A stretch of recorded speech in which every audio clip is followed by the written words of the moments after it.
Hi, this is Kieran Hebden, Four Tet, and we're here today in Loco Studios in London. It is a room I work in quite a lot for mixing. Never really do any tracking stuff in here, but I've used this room a lot for mixing of all sorts of projects over the years. And today, going through a couple of tracks from my recent album, There Is Loving You, that just came out. Going to look at two tracks, one called Sing and one called Love Cry. Both pieces of music that were made just inside the computer, the whole thing kind of created, mixed and everything just in the computer, using mainly Pro Tools. Some of the ideas and stuff were done in Ableton as well, but I'm going to go through the Pro Tools sessions today and show you how they were constructed and how all the ideas kind of came about.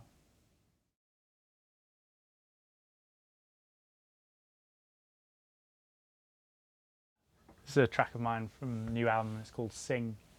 It was made, this is one of the tracks on the record that was made primarily just in Pro Tools. Like the whole beginning of the track and the way I composed it and everything, it was all the ideas were put together in Pro Tools, whereas it's quite common for me to maybe start on something like Ableton Live or Audio Mulch or something, working with loops and ideas. But recently I've been doing tracks where I just start in Pro Tools, making all the ideas. See, from the way the file's laid out, it's exactly as I made it, really. The first track is the first idea, and then you see all the various sounds. I added one after the other, and I've left them in kind of chronological order as I've added all the different sounds, and then probably will have got everything together, then worked on an arrangement, and kind of been sort of mixing and trying out ideas as I go along, sort of all along the way. But yeah, I'll go through it track by track and explain how it all happened. So the main idea for the track is this kind of like percussive sort of electronic sound, which is how I started with the whole thing. It's just a sample of some like synth stuff that I've broken up into little bits. I'll drag it out so you can hear some of the original sample. So where did that sample come from? I can't even remember. Probably like it could be off like a DVD or something. It's like this.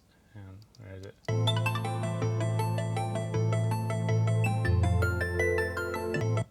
There we go. Sounds like something off Tomorrow's World or something. And then, so I've just taken some like synth stuff like that and just putting it into Pro Tools, and then I will have just grabbed millions of little sections of it and then just tried positioning it in all sorts of different places and just seeing what it sounds like. You can see it's not even snapped to the grid. I will have had the quantizers off while I've done it, and I eventually came up with this little rhythm to go with it.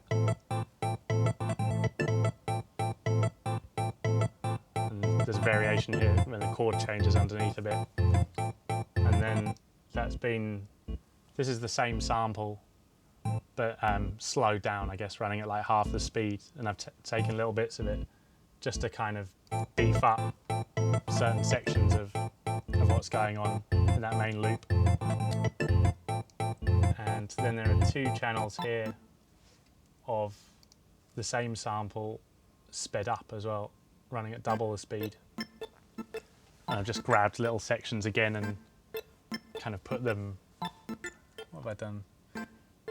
Yeah, I will have just made like a small loop like this and got it looping, and then just tried different combinations to see what sounds nice. And Are they processed at all in Pro Tools?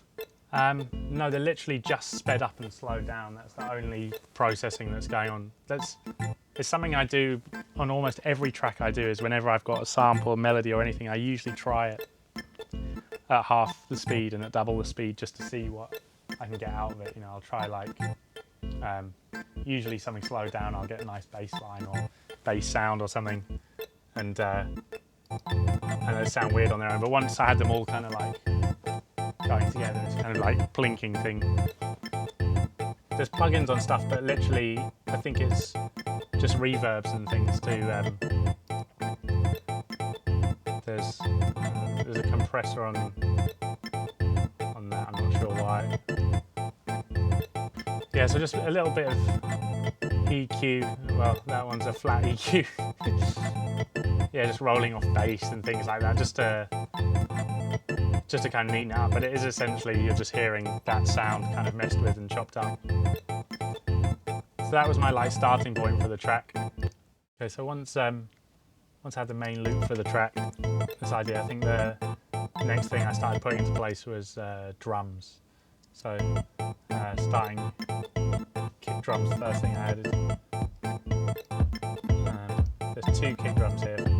I've got one that's kind of lower and a bit more subby. Oh, hang on, what about that? And another one that's just a bit more of a kind of mid-range punch. I think they're not lined up on the grid, these either, so I've definitely moved them around, probably to deal with phasing at the time looking at it. So I had other elements of the drums are this sound, which is kind of like a shaker. It's got this little sound of a like bell or something mixed in with it. Just a loop. What are all those percussion sounds from? Mainly just samples from old records and stuff.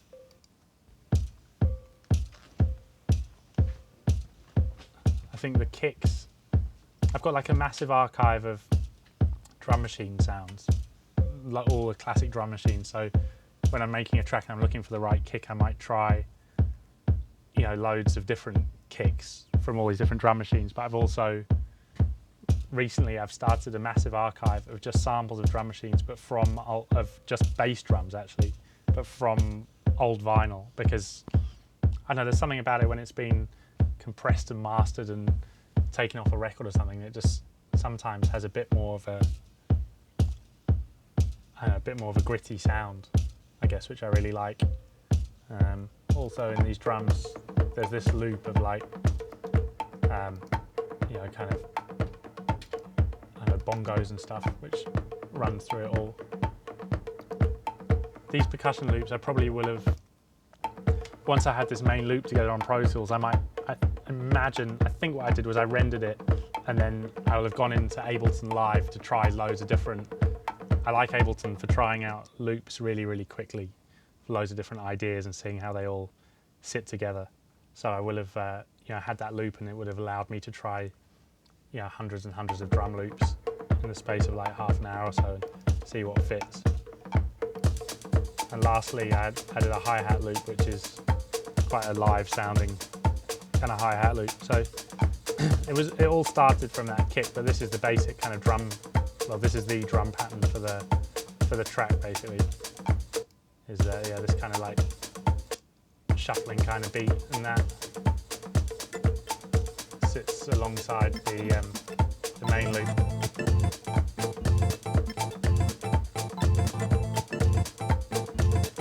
So knowing me, once I will have had that together, I will have known like the basic kind of substance of the tracks there, and the main riff, the main rhythm, and everything's in place. So now it would just be about adding kind of melodies and things like that.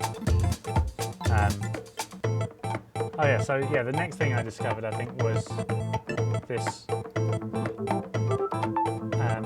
This is something I did on the Tenorion,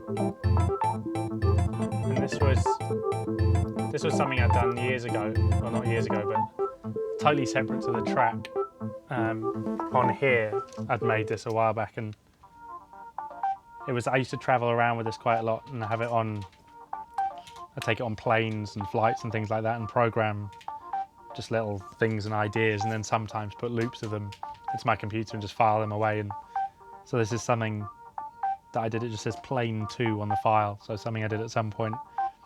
And when I was making this track, I then in Ableton, I imagine, I will have found that it fit quite nicely with that other loop I had. But you can hear I've sped it up, I've pitched it up quite a bit, just using the Ableton time stretching.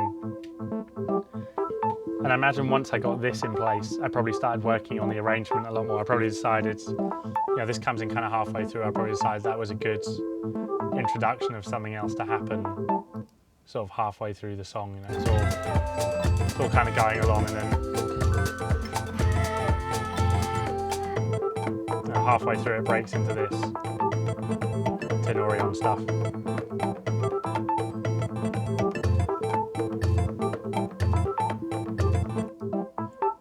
So yeah, that runs through the second half of the track. Other sounds. There's this little marimba sound.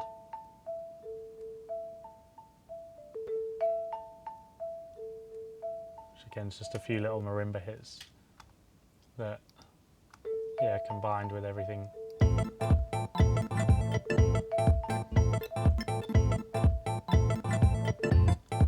The other thing I did on this, quite unusual for me, but actually I played a real keyboard, a real synth on this, which don't do that often, but during the making of this album, a friend of mine lent me a Sequential Circuits Prophet 5, and this is just done on that. I would have just been playing it completely live over the track and then found a bit that works nicely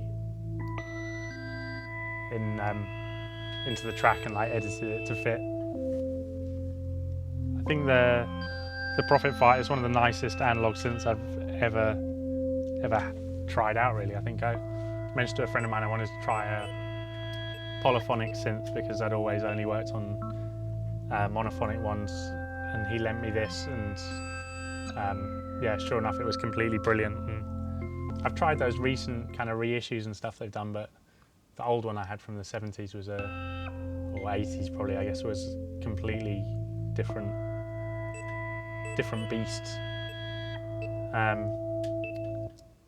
Then what else we got? Yeah, through the second half of the track, what's this? There's clapping. I'll have added other sounds like this towards the end of the track to give it other bits of momentum. There's a sound. I think so, yeah. I mean, something like the clapping, you know, I will have taken like 2 claps off some old record or something. Here's some like gong sounds.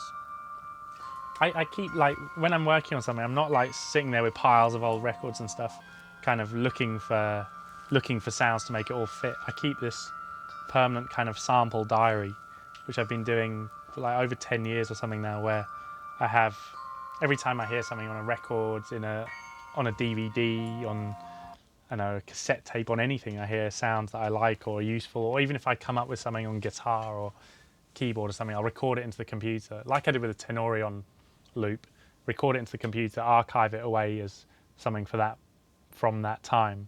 And then when I go to work on music, it's just me and this enormous archive of sound. And so, you know, I'll find something like this gong thing that's, you know, 1 or 2 little sounds, and I will have stretched that and manipulated it and pitched it and done whatever I need to make it work inside the track I'm working at. But the original sound is the same way, you know, this whole song started from that little synth sample. Can't even remember where the sample's from, but, you know, I took something that sounds completely different in its original state and took very, very small elements of it and chopped it into something else. Oh, and we just heard a classic sort of trick of mine there, which is, you know, hearing the sample backwards as well. I often, you know, before the sound drops, I'll like use it backwards as a kind of fill-in or sort of lead into it. There's kind of little things like that I use loads and loads in my tracks. Then the final and main thing, I guess in some ways, in the track is the vocals, which are here. Now, so these vocals, again, they're not very human. They're all kind of chopped up and messed around with. It's actually my wife singing here, who she puts records out under the name One Little Plane, and I played the track to her, and I asked her to just sing randomly over the song, like whatever came into her mind, and this is why the track's called Sing, but just totally off the top of her head. And I think she recorded, you know, 7 or 8 passes of the whole track with her just sort of wailing away over the top of it. And then I went through it and just picked small kind of fragments of it and then chopped them up kind of right on the grid, so they'd become almost sort of percussive alongside everything else. So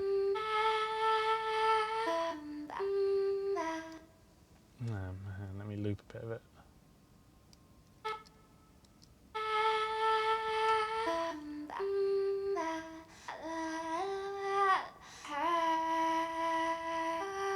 Yeah, so these are just like small bursts. I've chosen things that you wouldn't obviously choose, like breaths and stuff like that, to give it more kind of atmosphere.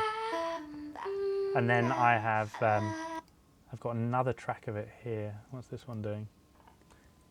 Yeah, so here's one of the other sounds, and then the third part of it is the vocal sped up as well. I used bits of it double speed, just get those weird kind of wailing sounds.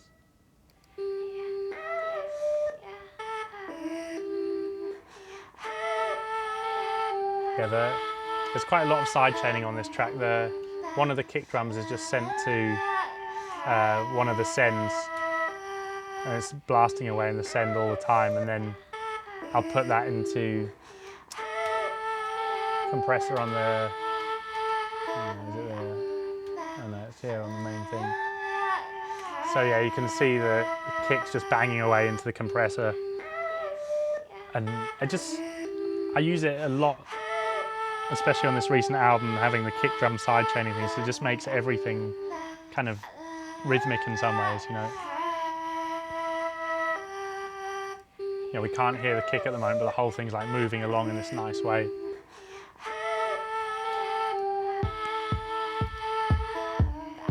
And it also means that the kick drum's got a lot of space. You can always hear it, whatever's going, because everything's moving out of its way. So I think once I had those vocals, those were the main sounds of the track all put together, and it would just be working on sort of arrangement and mix. Hang on, there's one other track at the bottom. What's this? The last track here is random bleeping electronic sounds. I'll have just used this as some little texture or something to just create, something a bit more kind of free sounding to happen in that end section. There's an outro on this track as well where I've got quite like it when in the outro of a track you have another melodic element come in that hasn't been introduced anywhere else. In this case it's this little guitar loop, which has been so time stretched that it sounds a little bit horrible, but in the mix I kind of got away with it. And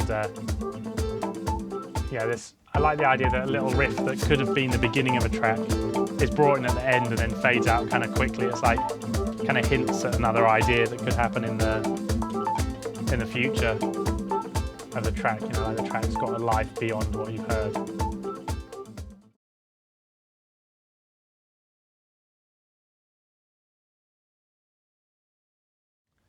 No, it was mastered. It was never mastered. This is it. I never even took it to a mastering studio. Never put it through a desk. Nothing. Always like I kind of got into this thing with some of the music I'm making like this, where it's very digital. You know, the main kind of loop for this is all, you know, this very like clip digital sound. I want to preserve that as much as possible. I don't want to lose generation or anything by like going off into putting it through a desk or anything like that. You know. And for this project, you know, if I was working on something where I was recording a bunch of acoustic guitars, I probably would try and keep it away from the computer as much as possible. But for this, I just felt like moving it around, moving it outside computers was kind of just felt like losing generation or something. I just wanted to preserve the digitalness in some ways, which I know everybody's always been going on, like, really want to get that analog warmth in. I think I've got enough of that analog warmth now. I want to preserve the sort of digital clarity alongside it, you know. Do you think that warmth comes from the sample choice? Samples, I think the way I mix stuff, you know, I don't worry too much about frequencies clashing and things. Everyone's always like, oh, your records sound really warm. It's because I turn I leave a lot of the like kind of mid and bass in there. You know, I don't get rid of it. I don't worry about, and I don't put a lot of top in my tracks as well. One of the things I was really worried about, I feel like so many records are really overly bright that I hear nowadays. I think it's something that happens at mastering quite a lot. Something that happens while you're making the track as well. And that at the very end, you can see where over the whole mix I've added this 1.3 dB of treble. That will have been a very final decision. I will have held back on the treble on everything, and then probably at the end, after listening to the track for like a month or something, I'll have been, okay, it can have a little bit more. And I think I remember adding the treble, and it was more about the movement in the track. It like brought the hi-hats just a little bit kind of forward, and just made it kind of tick along in a nicer way. Because also this is a track I've been taking mixes of the track and trying them out through massive club sound systems as well while I was DJing and things, and hearing the effect there. You know, especially on things like the bass drums, I might have had them sounding perfectly nice in the studio, but then take them out to a big club and they might sound crazy. I will have been coming back from DJing and then started like tweaking those bass drum sounds a little bit to see. And what EQ have I put on them? Flat one there. Yeah, you can see I've rolled like a little bit at like 49 hertz off here. So that's the sort of thing that I'll have been playing it out and thought, oh God, it's just a little too mental. You know, it's got to be calmed down. Yeah, here you can, I do this quite a lot. There's a very specific frequency that's purposefully, I've had 8 dBs of it removed here. Probably, what does it sound like?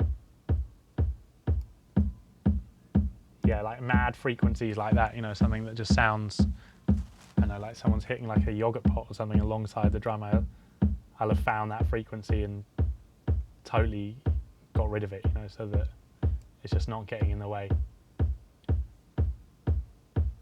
And it's little things like that that I might adjust more after hearing it through a club sound system compared to at home.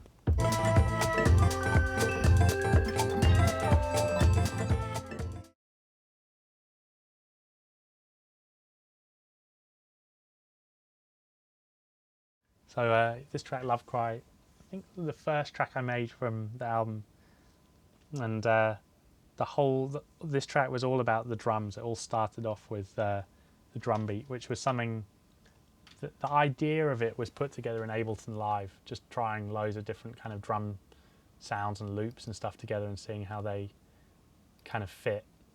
And starting Ableton Live, I was having trouble getting all the timing right in Ableton. So once I had sounds that I thought were interesting together, I think I moved them all into Pro Tools, and I'll show you here, but there's been a lot of editing and stuff going on to make everything sit together. But these are the basic drums for the track, and they're built out of 3 elements. There's the pounding kick drum, and there's this really long passage of recorded kind of shuffling snare drum, which is it's like a quite lo-fi live recording of drums, you know, just playing along. That with the kick. Oh, hang on. Sounds like this, and I've got these shuffling drums there. Being sidechained by the kick drum a lot, so they're moving out of its way. So they sound kind of nice together. They kind of shuffle along in quite a nice way. Because I think those shuffly drums on their own aren't obviously like ideal kind of dance track drums.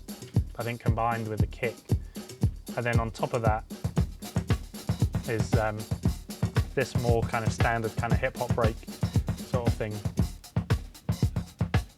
which sounds like this. These are the drums that gave me loads of trouble.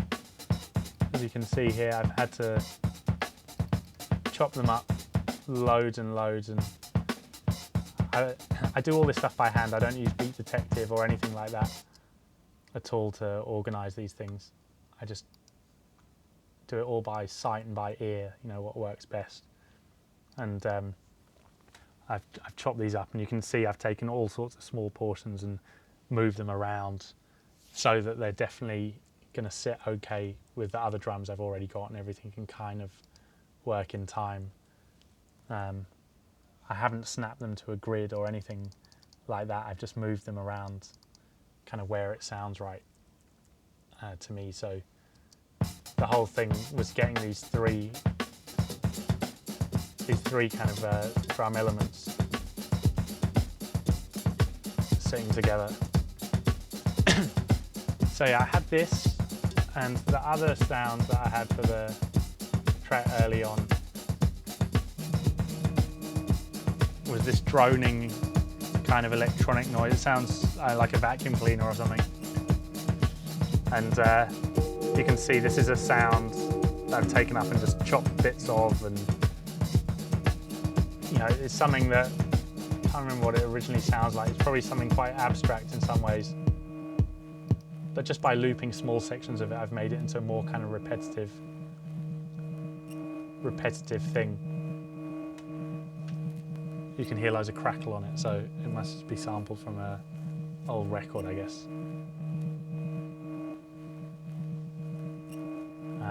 I've used this. I've also, there's another channel way down here which is the same sample, just little bits of it put through loads of kind of reverb. Where was that bit?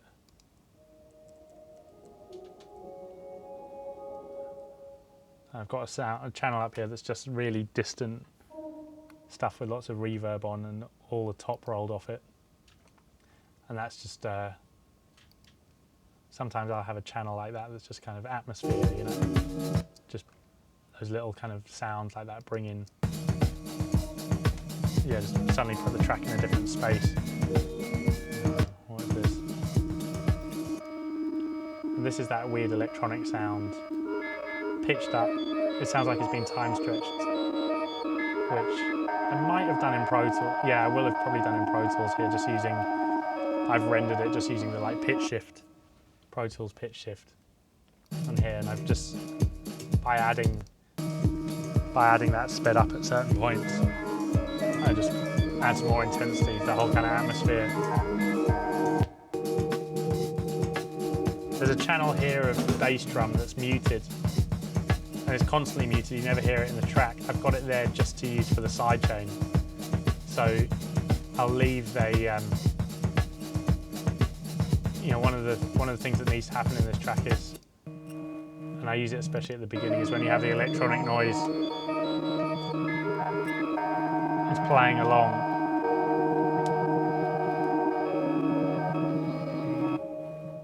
And then the sidechain kicks in here and makes that sound kind of pump.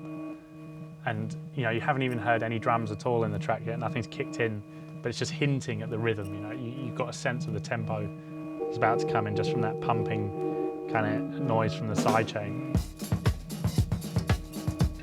So when the beat finally does drop, it doesn't just feel like an abstract tempo, you've been kind of teased into a little bit. What else happens in this track? Drums play, then there's like a big breakdown. Drums come back in. Now with this track I had the drums, and I really, really loved them. I thought, okay, this is perfect. This is just the sort of thing I want to do. But trying to work out what was actually going to happen in the track was hugely complicated for me. It was a really, really crazy, I loved the drums so much, and everything I added, every melody or synth line or whatever, just seemed, I don't know, it was always falling short in some ways. It was never like good enough. And this was freaking me out for a good couple of days. And I had, in the end, I was like, what the most unlikely things I could possibly add to this track. And one of the things that I've never used in any of my tracks before really is vocals. I hardly ever use them at all. So I just started taking little vocal samples, just like one word here and there from just from like the internet, stuff like that, and just pitching it and messing around with it and coming up with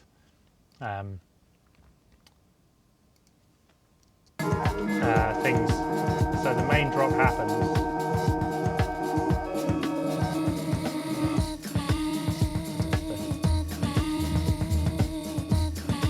And this is what happens in the main drop. So the vocals, yeah, it's just someone singing "Cry," very time stretched. It sounds like. And then on another channel, there's the "Love."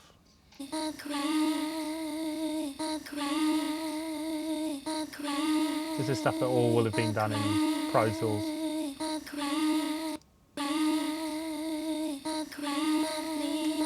And I've chopped up here. I've like chopped it on the triplet here, which is something I do a lot. It like gives it a different feel. And then I've created like kind of fill it, like a fill there, but from vocal sounds. But they're all kind of meaningless, sort of, you know, there's no words really to hear or anything. And you can see here, it's just been done on the grid. I've just chopped a load of random chunks of things and knocked them all together to just see what, to turn them into a kind of rhythmic sort of effect. But you know, in the track, once it's buried amongst everything else, it sounds like someone freaking out a bit in a microphone in the middle of the track.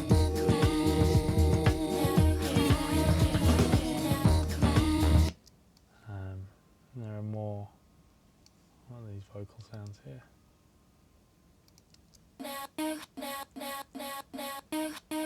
Yeah, so it's taking little sounds there and making them very rhythmic. I guess, and all these sounds, this is something that, you know, totally just, you know, it's a sound that's in so many, especially kind of British-based kind of dance records. All those old two-step garage records and stuff would have used these types of techniques. You know, thinking about people like Todd Edwards and stuff like that, where they'll like chop up vocal sounds and use them in very kind of rhythmic, rhythmic sort of ways. There's like a vocal sound here has been made, you know, into like a rhythmic loop pretty much.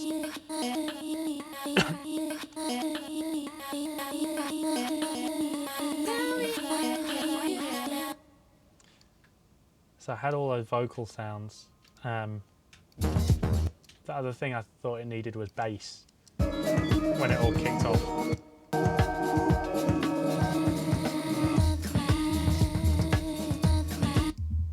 Here's the main bass line for the song, which is very bizarrely a bass drum. And it's a... The EQ wasn't done on here, it must have been done in Ableton. You know, you can hear bits of snare drum there. It just must be like a drum loop that had a very tuned bass drum. And I've just taken the whole thing and I've tuned it exactly so that it fits with the song. And when you hear it on its own, it doesn't sound like an obvious bass line.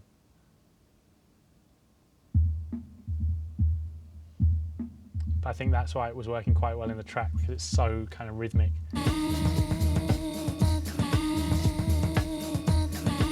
And if I mute it, you know, it sounds so empty all of a sudden. It does really fill that like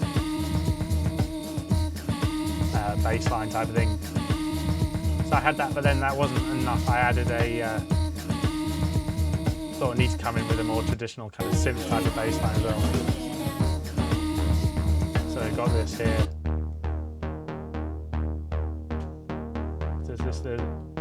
There's this, and then I doubled it up with like a higher version.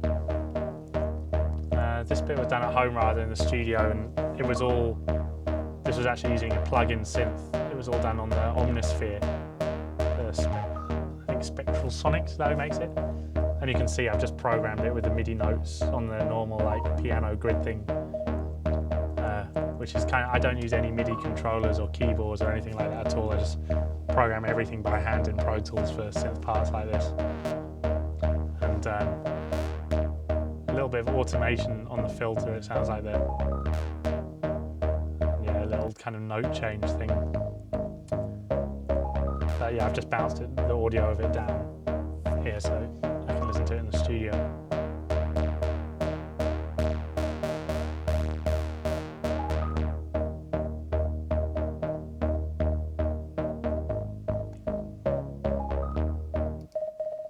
This is the high version.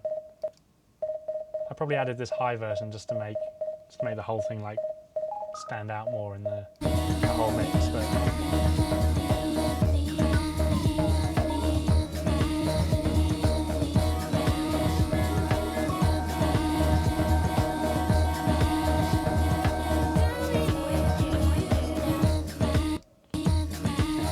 back to the synth drops back in. So I think my thinking here is once I've got all the elements going here, and I will have arranged it just to keep stepping up the intensity. You know, this is, of all the tracks I've done, this is the most kind of clubby sort of one, and I just want it to keep getting more intense and stepping up. And so all these sounds just kind of hanging in every few bars.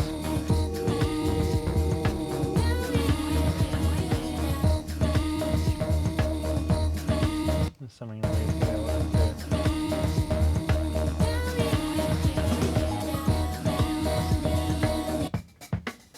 You can hear the drums suddenly go through like a flanger here, but I've just rendered it. You know, I will have just taken, I often do that, just take chunks of the files and just render an effect on it, just to create little bits of movement in the track at unexpected times. You know,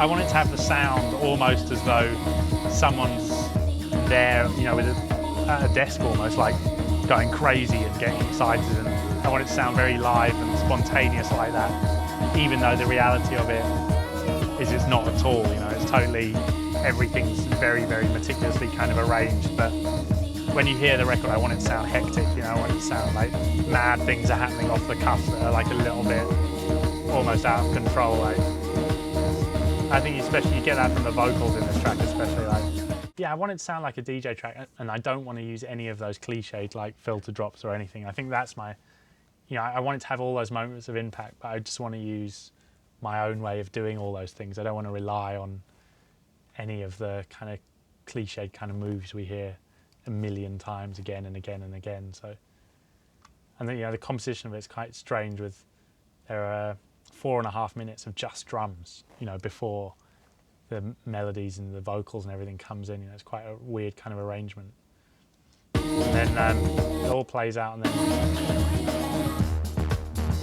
it breaks down at the end, and then it's got this whole outro all based around this acoustic guitar.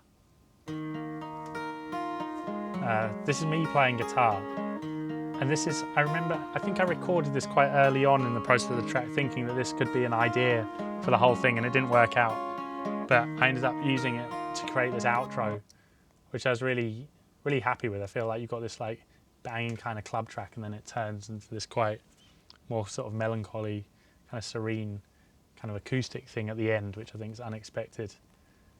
So, and in the whole track, it's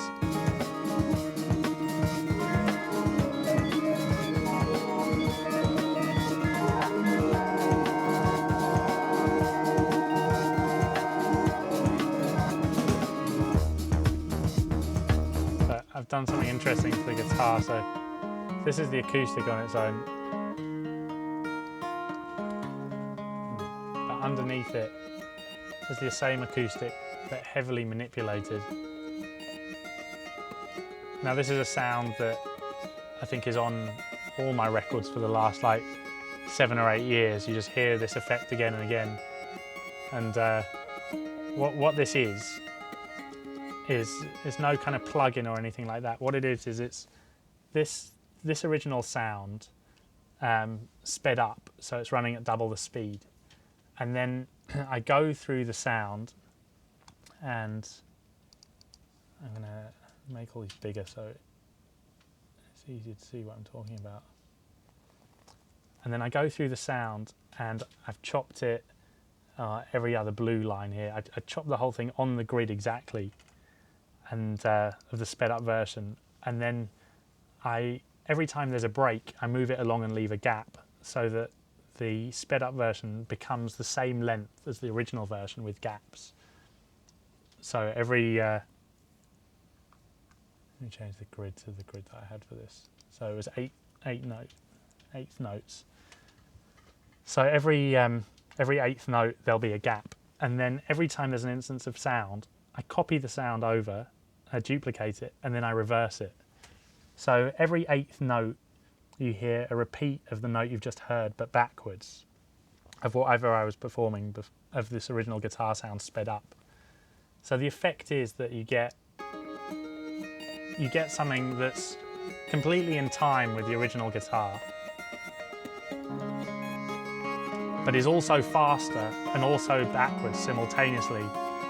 And because this isn't a quantized sound, because it's like me just playing guitar live, when you hear the other thing on top, because there are all these imperfections in it that aren't totally quantized, you get this amazing kind of fluttering kind of effect on on top of it. And this is, I should patent this. This is my total, like, I've used this on I probably use this on at least half the tracks I make as a kind of effect, you know, of every melodies I've got. I try it out all the time and see what happens. And I'll quite often slow it down and use the same process to it at half speed to create kind of bass lines and things. But it instantly puts everything in time with each other. Everything's melodically locked in. And you've got all these crazy kind of fluttering sort of backwards effects on things. So.